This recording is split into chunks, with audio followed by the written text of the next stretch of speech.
Welcome again to another action-packed episode of Empowering Introductory Algebra. I'm Bob Young, Assistant Professor of Mathematics at Brevard Community College. Along with my excellent support staff of WBCC, we continue to bring you top-notch algebra lessons that you can work on anytime convenient to your busy schedules. Let's continue the journey. Now, in this episode, I hope you have some graph paper and a ruler handy, because you're going to need graph paper, ruler, and probably maybe a couple different colored markers here, because today is the graphing section. So we're going to do some graphing. Let's go to our first graphic. And it is entitled Basic Graphing Techniques. And when we graph, we talk about the rectangular coordinate system being composed of a horizontal x-axis and a vertical y-axis. Coordinates in this system are called ordered pairs, x, y. The center of both axes is the ordered pair 0, 0, called the origin. In the next graphic here, when plotting ordered pairs on the rectangular coordinate system, always begin with x first and y second. X may be referred to as the first axis, while y is called the second axis. Similar to number lines, going right from the origin on x is a positive direction, while left is a negative direction. On y, up is positive and down is negative. So going to some examples here, when you graph, you always want to go ahead and label your x-axis or horizontal axis x, or notice I have x or first axis here, and your vertical axis, which is y, or the second axis. So we're going to go ahead and just plot some ordered pairs here, real basic ones, and make sure you number coordinates along both axes so you know the person knows what you're trying to plot here. So let's go ahead and take some ordered pairs. I'm going to make up a few here. Let's take the ordered pair 2, 1 and plot it first. So we would start from the origin, go over 2 on x, up 1 on y, and that would be our ordered pair 2, 1.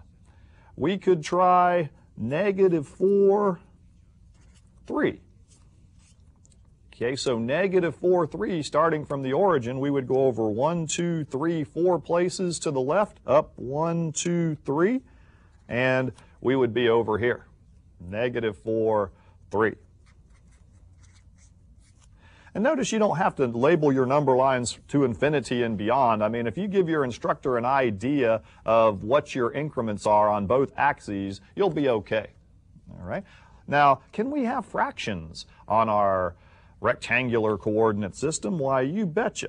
Well, I'll come down here. How about the fraction -1/2 +3/4? If we take -1/2 3/4, we would start from the origin, go over halfway between 0 and -1, right in between here, up 3/4 of the way between 0 and 1 on y, so we would be about right there, right there.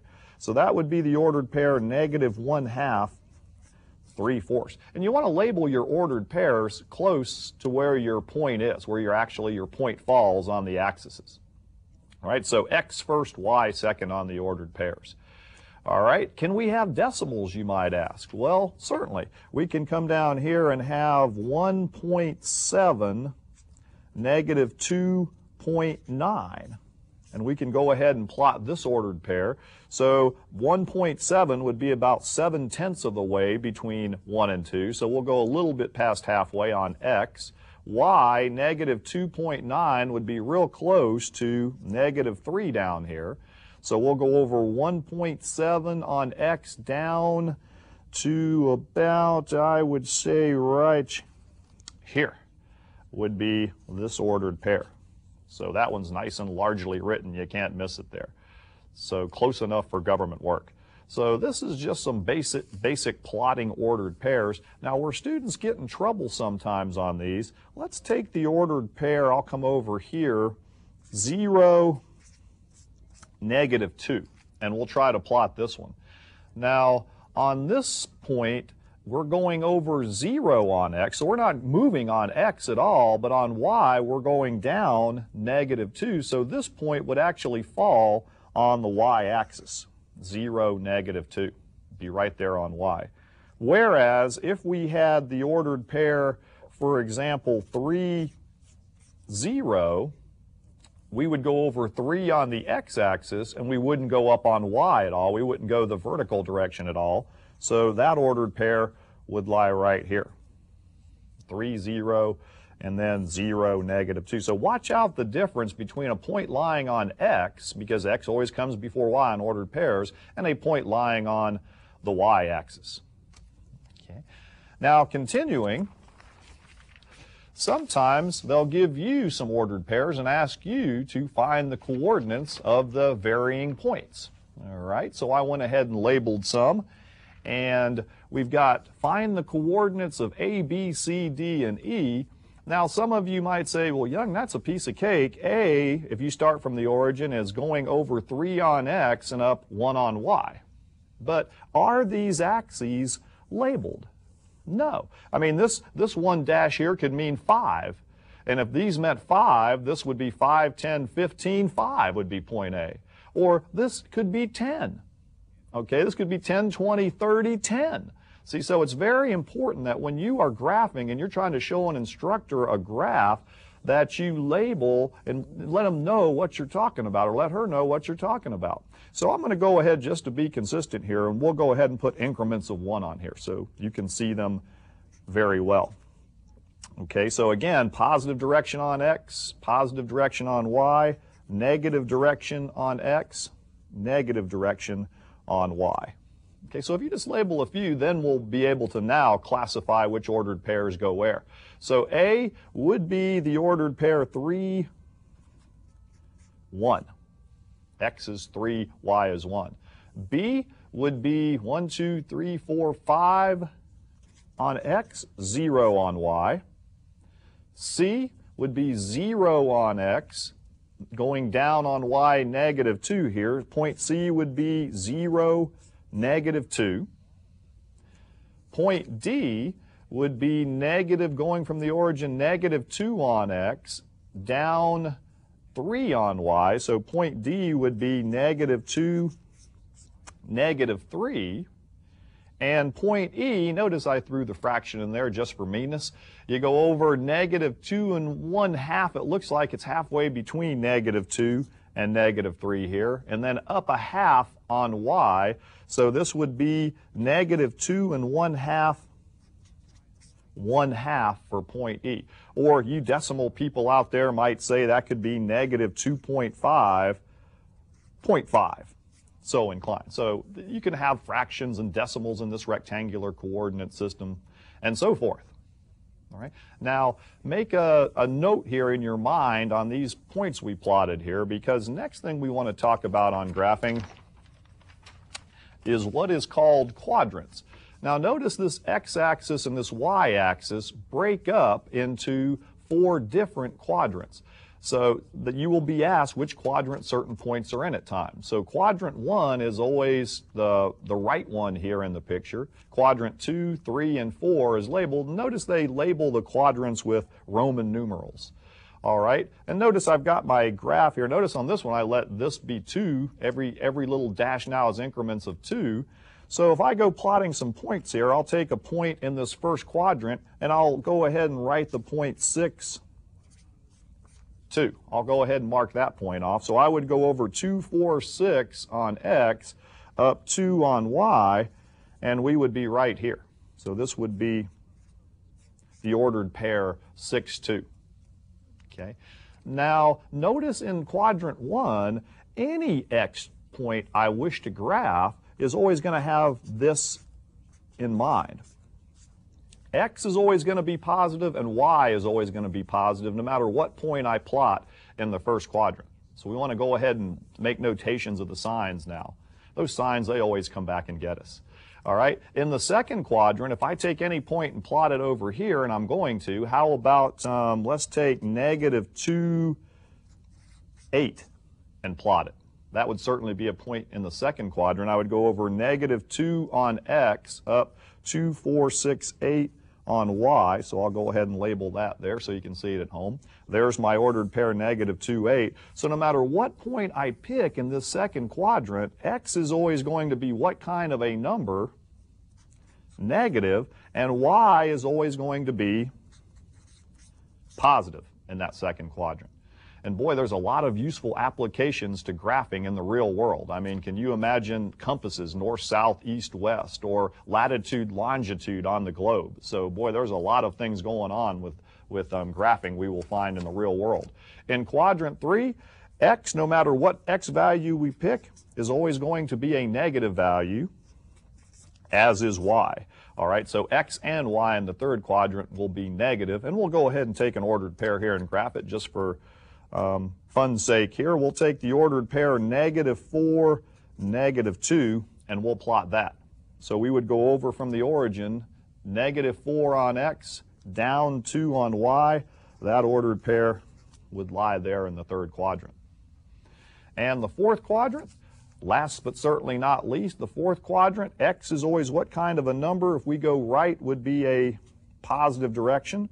Y going down would be a negative direction. So if we want to go ahead and plot a point here in our fourth quadrant, let's take the ordered pair 12, -5 and plot it. All right, so if I start from the origin, go over 2, 4, 6, 8, 10, 12, I'm right here. Down 2, 4, 5, I will be right here between -4 and -6 on y. So that would be the ordered pair in the fourth quadrant. So quadrants 1, 2, 3, and 4, let's go ahead and hammer that point home with a graphic here. All right, so it says on this graphic, and again, we give you these on the WBCC network here so you can write them down, keep them in those organized notebooks. The two axes make up 4 quadrants as shown, and there again, we have how the signs behave in each quadrant. Okay. Now, in the next graphic, we're going to talk about graphing linear equations. All right, so equations such as y equals 2x plus 3 and 5x minus 3y equals 15 are called linear because the graph of each equation is a straight line. The general form for each equation is y equals mx plus b or ax plus by equals c, where m, b, little b, notice, capital A, B, and capital C are constants. Now, constants are numbers, not variables. And notice that in that second equational form there, the capital A and B, the numbers in front of the x and y, are not both equal to 0. All right, so going to some examples here, we're going to go ahead and graph some of these linear equations, starting with this y equals mx plus b form here. So I'm going to go ahead and start with y equals 1/3 x plus 4, which we'll come back to in a graphic in a moment. All right, so if I want to go ahead here and graph this linear equation in this form here, let's go ahead and go back to that graphic here real quick. And we will show you some rules here on the graphic to lead into this problem.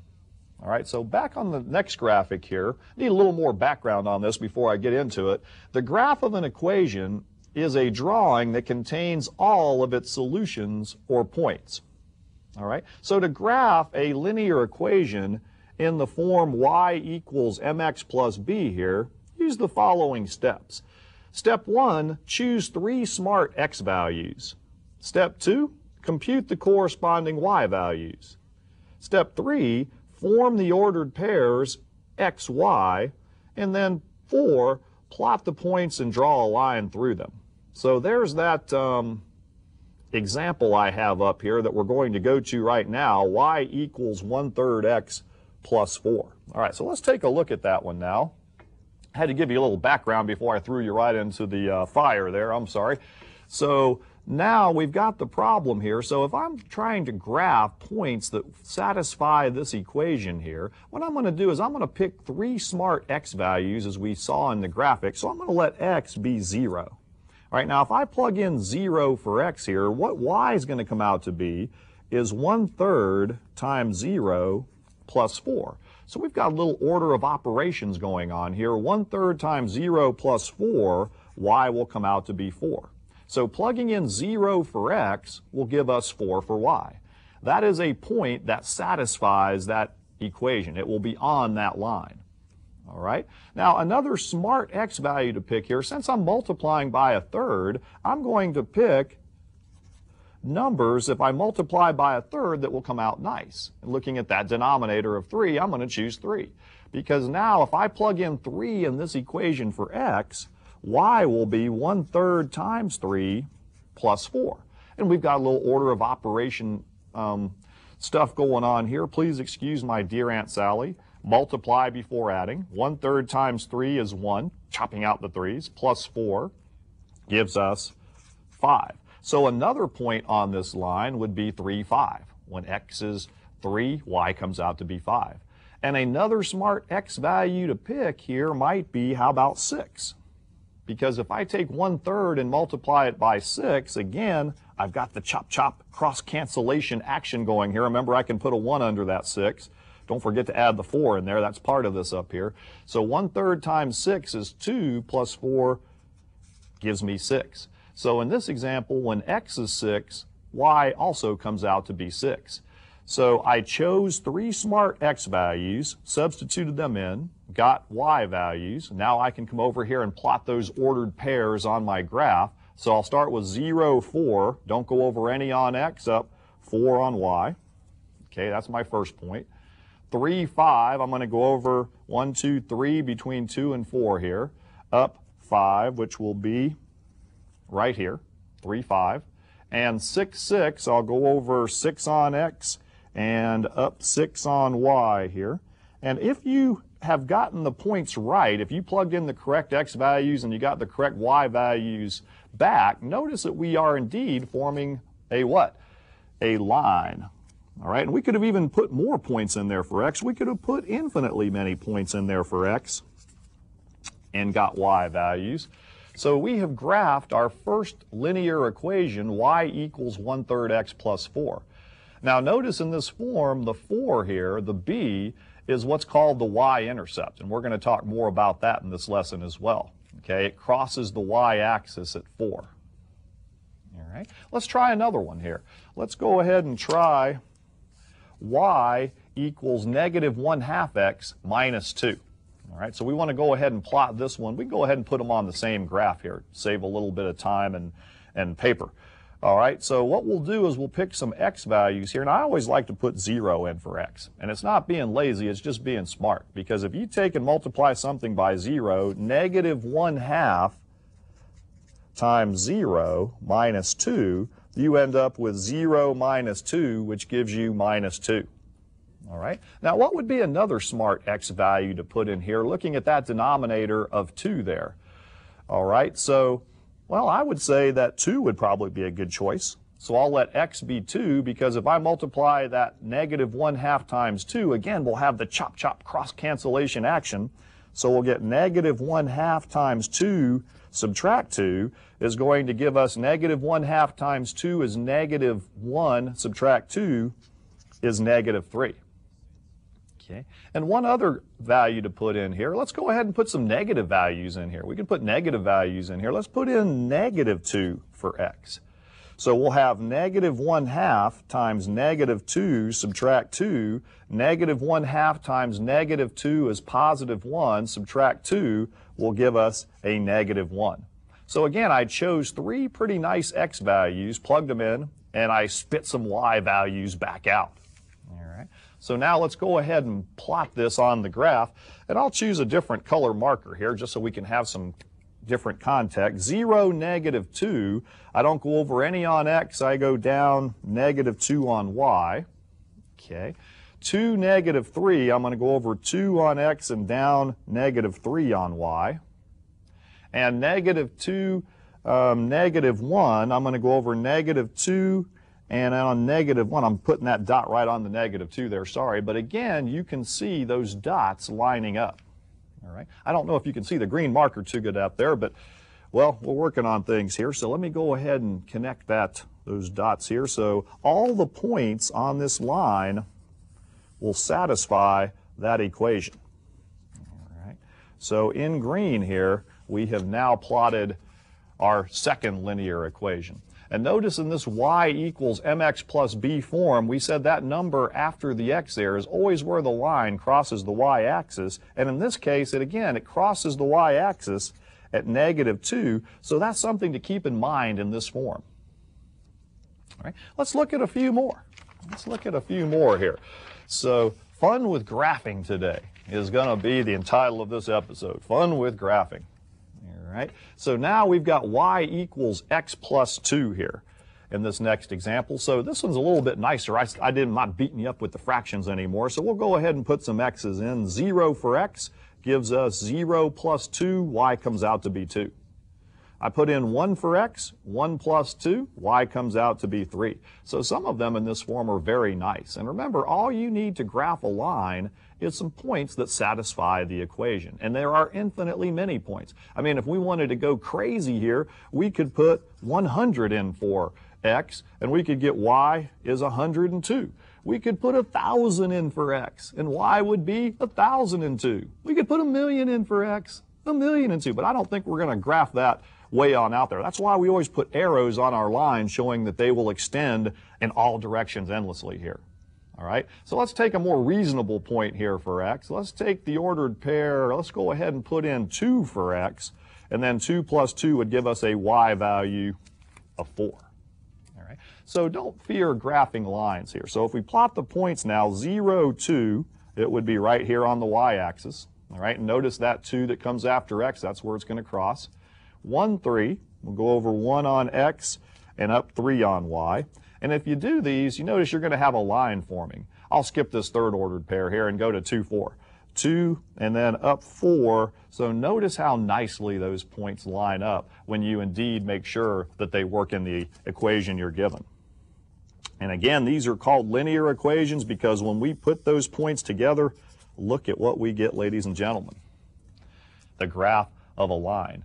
Now, again, a lot of textbooks, when you look in solutions, they don't have the arrows on the x and y axis. They don't have an arrow on the line that goes with this. Put the arrows because this shows, we couldn't plot this point, could we? Not with the limitations we put here. If we have 100, 102, that would be in the first quadrant. This is quadrant 1, remember, up here. I'm saying that arrow eventually will run through this ordered pair on x. We'll go out 100, and on y, we'll go up 102. It will eventually pass through there. All right. Now, does just any point satisfy this equation? No. Like if we took the ordered pair 4, 12, I mean, it wouldn't work if I plugged it in here, would it? If x was 4, y certainly wouldn't be 12. So notice an ordered pair that doesn't satisfy the equation is not on the line. 4, 12 would be going over 4, 2, 4, 6, 8, 10, up 12. See, 4, 12 would totally be off course there. All right, so only points that satisfy the equation will fall on the line. Next example, and we'll go ahead and do 2 on 1 graph here again. We'll go ahead and say y equals -3x. All right, now notice no number comes after x here like it did up here. All right, so when I go substituting values in, I'm going to put 0 in for x again as being an easy x point to plug in. Y comes out to be -3 times 0, which is 0. So in this case, when x is 0, y is 0. All right. If I put in 1 for x, I get -3 times 1. I get y as -3.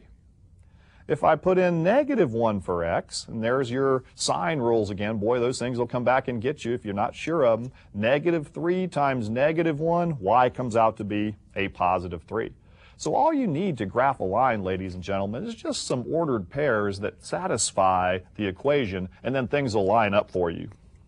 No pun intended. All right, so I'm going to go ahead here with a different colored marker, and we'll try 0, 0 here. 1, -3, I'll go over 1 on x, down 3 on y would be right here. and negative 1, 3 going over on x negative 1 up 3 would be right here. Now, how do those look up there? Look like they're lining up pretty good in green? Good. I think so. All right, so I'll go ahead here and plot these things. And I've got to thank Dave, my cameraman here, for helping me set up these things so I can graph them and show them to you so nicely here. Dave does a great job here keeping these things where hopefully everyone can see them out there well. So notice, since there was no number after x here, this line actually crossed y right through the origin there, the origin. Okay, now let's go ahead and talk study tips at this point. We haven't talked study tips here in the course. We always like to throw in study tips and incorporate them for students. Now we're going to talk about study tip number 3, practice enough outside of class. All right, for each hour in class, you need to practice at least 2 or 3 hours outside of class to become proficient. A good coach in sports will tell their players that you play in games like you practice. In math, your test grades will reflect the amount of effort asserted by you, the student. Attend class regularly. If you miss class, be sure to get notes and examples from your instructor or a classmate. Excessive absence in math equals excessive gaps in one's knowledge. Math builds from topic to topic. If you miss out, you can easily be left behind. All right, so let's go back to a graphic here right now. And we're going to talk some more on the graphics of graphing linear equations. Now we're going to look at a little bit different form. To graph a linear equation in the form ax plus by, that should say equals c right there. So go ahead and change this one right here to an equal c, Use the intercept method to get your points. To get the x-intercept, and now the x-intercept is called that because it is where the line is going to cross the x-axis. And in order to get the x-intercept, it's going to be very easy to do. You let y equal 0 and solve the equation for x. All right. Now, to get the y-intercept, now y-intercept is where the line crosses the y-axis. You kind of do the reverse. You let x equal 0 and you solve the equation for y. Now, I have an example here on the graphic, but I'm not going to start with that example. I'm going to start with a little bit easier one, and we're going to come back to that here. All right, so let's look at this one real quick. We've got x plus y equals 5. It's certainly in this form right here. So if I want to get the x-intercept, I'm going to let y be 0 and then solve for x, and I'll get 5. If I solve for the y-intercept, I'm going to let x be 0 and solve for y here, and I'll still get 5. So very easy to graph in this form, and we'll talk about it more in the next episode. So when we plot this, we'll put 5, 0 on x, 0, 5 on y, and we would just simply run a line through there. And we'll talk more about that in the next episode. All right, so in closing, remember to practice enough to master the materials presented in the lesson today. Review related materials in your textbook or class. Don't skip problems. Be thorough, starting with the basic and working to the advanced problems. Keep up the good work ethic, and you will feel the power of mathematical success. Take care, and we'll see you next time.